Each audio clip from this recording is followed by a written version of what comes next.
Hello বন্ধুরা, আবারও একটি নতুন ব্লগে আপনাদের স্বাগত জানাই। ঘুম থেকে উঠে দেখি আকাশ পুরোপুরি পরিষ্কার। রাত্রেবেলা প্রচুর বৃষ্টি হওয়ার কারণে সকালবেলা কুয়াশা এবং মেঘ কোনোটাই আকাশে নেই। তাই ঘুম থেকেই কাঞ্চনজঙ্ঘা দেখতে পাচ্ছিলাম। তাই চা খেতে খেতে আমরা আজকের ট্যুর প্ল্যানটা সেরে ফেললাম। আজ সারাদিনের জন্য আমরা একটা গাড়ি বুক করেছি। আজকে আমরা দার্জিলিংয়ের পার্শ্ববর্তী অফবিট ডেস্টিনেশনগুলো ঘুরবো এবং ওই অফবিট ডেস্টিনেশনগুলো ঘুরতে আমাদের কত টাকা খরচা পড়লো, গাড়ি ভাড়া কত টাকা গেল, কত সময় লাগলো এবং কোন কোন জায়গায় ঘুরলাম তা সমস্ত কিছু আপনাদের জানাবো। তাই আপনারা সঙ্গে থাকুন এবং ভিডিওটা দেখতে থাকুন। আপনারা সকলেই জানেন এটি হলো দার্জিলিংয়ের ঘুম স্টেশন। এই ঘুম স্টেশনটা অতিক্রম করে পাহাড়ি পথ ধরে আমরা এগিয়ে চললাম প্রথম অফবিট ডেস্টিনেশন লেপচা জগৎ পাইন ফরেস্টের উদ্দেশ্যে।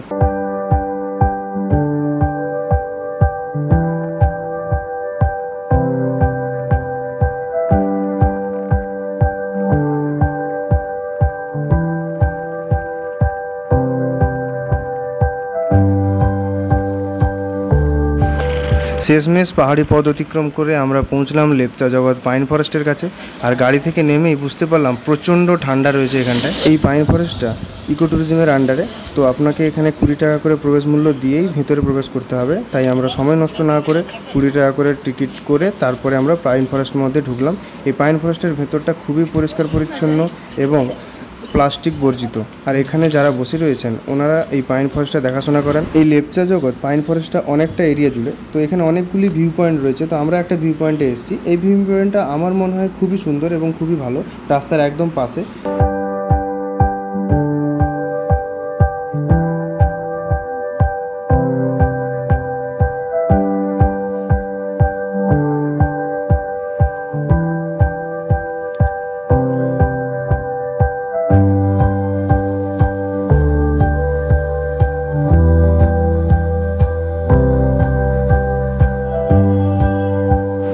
আমাদের এই জায়গাটি খুবই ভালো লেগেছে। আপনারা যারা দার্জিলিং আসবেন তারা অবশ্যই এই জায়গাটি ভিজিট করবেন। তো চলুন এখানে কিছু সময় কাটিয়ে আমরা বেরিয়ে পড়লাম পরবর্তী ডেস্টিনেশন সীমানা ভিউ পয়েন্টের উদ্দেশ্যে। আমরা খুব সকাল সকালে গাড়ি নিয়ে বেরিয়েছিলাম, কারণ ফাঁকায় ফাঁকায় সব কিছু দেখে বেরিয়ে যাবো বলে।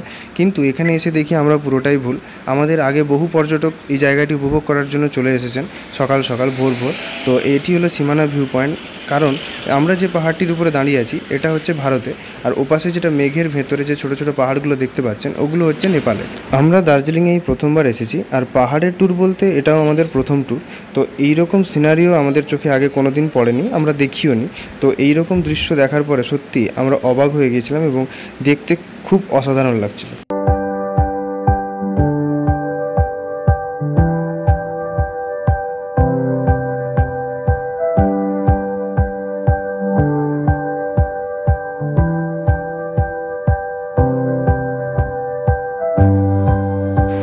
এখানে প্রচুর পর্যটকের আনাগোনা হয়, তাই এখানে অনেক খাওয়ার দোকান রয়েছে।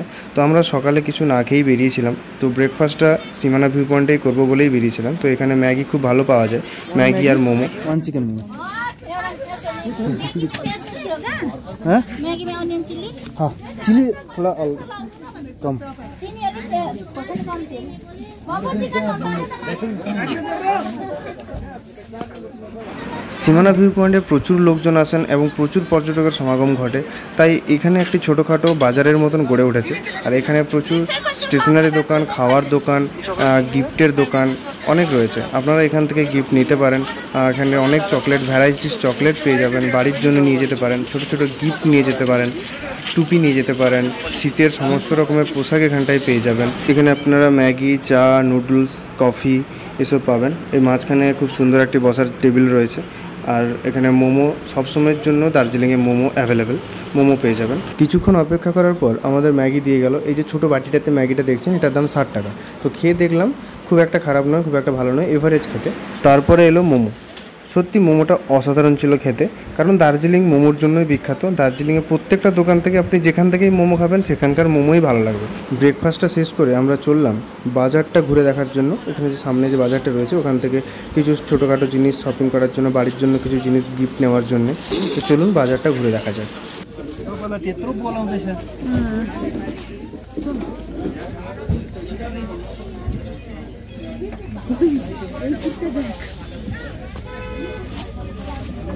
ये कितने का है भैया? 120। बोनी के टाइम में 100 करके आएगा। ये 120 का है। 120। ये 80 का है। নিবি কি? Magnet Nepal coin. এখানে কিছুক্ষণ সময় কাটিয়ে কিছুক্ষণ থেকে কিছু ছবি তুলে কিছু শপিং করে খাওয়া দাওয়া করে বেরিয়ে পড়লাম আমাদের আজকের প্রধান অফবিট ডেস্টিনেশন মিরিক যাওয়ার উদ্দেশ্যে।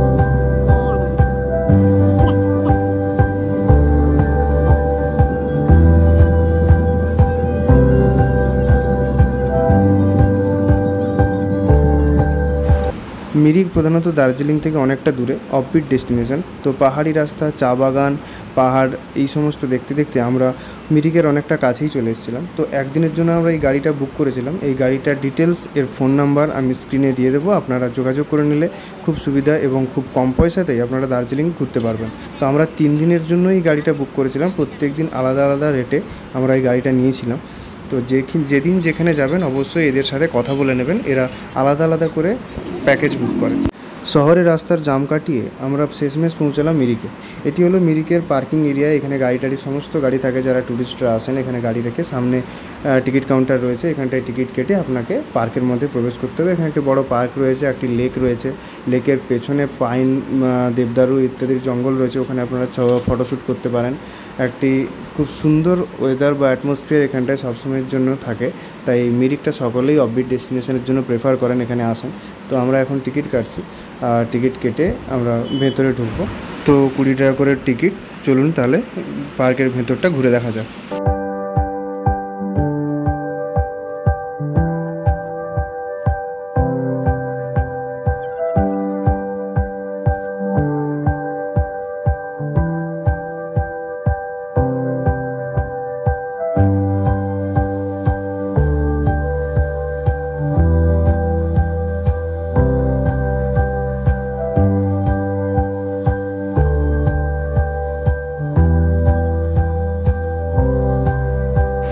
পার্কের ভিতরে কিছুটা সময় কাটালাম। এই সামনে যে লেকটা দেখছেন, এই লেকে আগে বোটিং হতো, এখন বোটিং সম্পূর্ণ বন্ধ।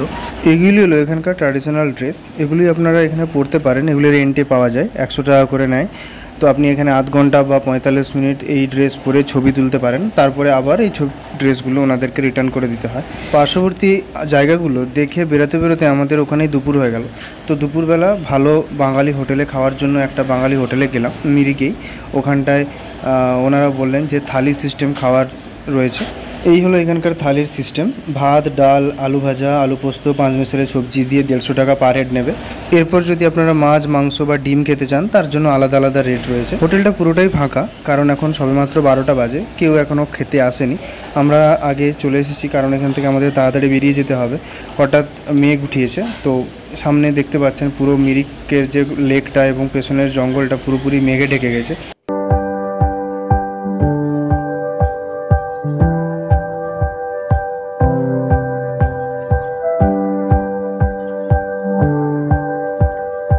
মিরিকে এসে এভাবে বাঙালি খাবার পাবো সত্যি আশা করেছিলাম না। তো খাওয়া দাওয়া শেষ করে আমরা মিরিক বাজারটা একটু ঘুরে দেখার জন্য সামনের দিকটা এগিয়ে গেলাম। তো এখানে অনেক কাপড়ের দোকান রয়েছে, জিনিসপত্র কিনতে পারেন, শপিং করতে পারেন। কিন্তু দার্জিলিংয়ের থেকে মিরিকে কাপড় চোপড়ের দাম অনেকটাই বেশি।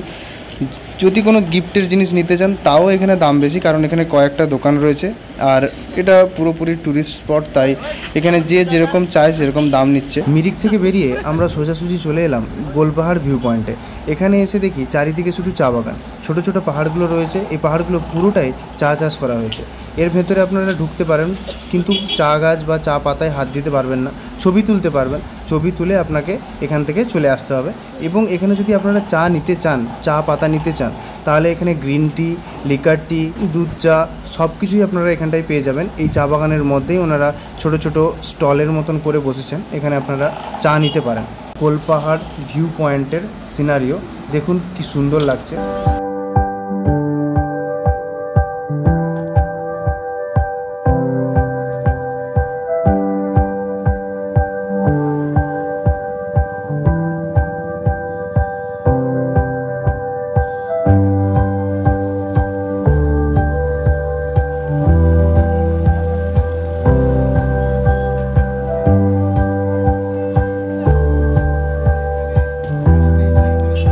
এখান থেকে চলে গেলাম আমাদের আজকের শেষ destination Nepal border, Pashupati market এবং পশুপতি মন্দির। তো এগুলি সম্পূর্ণ নেপালের ভেতরে। তো নেপালে এখানে আসতে গেলে আপনাকে আইডেন্টি কার্ড অথবা আধার কার্ড অবশ্যই রাখতে হবে, কারণ এটি একটি জাতীয় সীমান্ত। তো এখানে বিএসএফ রয়েছে, ওরা আপনার আইডেন্টি কার্ড এবং আধার কার্ড চেক করবে। ওরা চেক করার পরে আপনাকে নেপালের মধ্যে প্রবেশ করতে দেবে। তো এর ভেতরে প্রবেশ করার পরে আপনাকে একটি এই মারুতিগুলো দেখছেন, এগুলি অথবা ছোট গাড়ি রয়েছে, এগুলো বুক করতে হবে। বুক করলে আপনাদের কাছ থেকে মাত্র 300 টাকা নেবে। 300 টাকার বিনিময়ে আপনাকে পশুপতি মন্দির এবং পশুপতি মার্কেট এগুলো ঘুরিয়ে আনবে। এখানে এলে আপনারা অবশ্যই সবসময় সদা সতর্ক থাকবেন, কারণ নেপালের বর্ডারের মধ্যে ঢোকার সাথে সাথেই আমার মোবাইল থেকে এয়ারটেল এবং জিও কোনোটারই টাওয়ার ছিল না। তো যদি কোনো সময়ে কোনোভাবে আপনি এর ভেতরে ফেঁসে যান অথবা রাস্তা হারিয়ে ফেলেন, তাহলে কিন্তু আপনার নেটটাও অন হবে না। আপনি জিপিএস অন করেও যে এখান থেকে বেরিয়ে যাবেন, ম্যাপটাও আপনি এখানে দেখতে পাবেন না। গাড়িতে ওঠার পরে গাড়ির ড্রাইভাররা আপনাকে অনেক ধরনের প্রলোভন দেবে যে আরও 500 টাকা দিন অথবা 800 টাকা দিন, আপনার নেপালের মধ্যে অনেক সুন্দর সুন্দর জায়গা আছে, আপনাকে ঘুরিয়ে আনবো, দেখিয়ে আনবো। আমার মনে হয় এই প্রলোভনে পা না দেওয়াই ভালো। এখন আমরা চলে এসেছি পশুপতি মন্দিরের সামনে। এই সামনে সিঁড়িটা দেখছেন, এই সিঁড়ি ধরে উপরে উঠে গেলেই ওখানে মন্দিরটা রয়েছে। চলুন মন্দিরটা দর্শন করে নিই।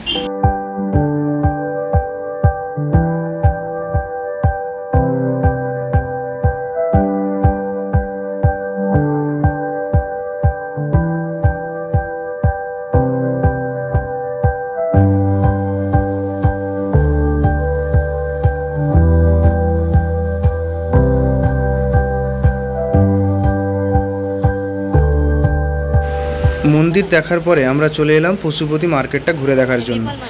পশুপতি মার্কেটটা পুরোপুরি পাহাড়ের ঢালাই অবস্থিত।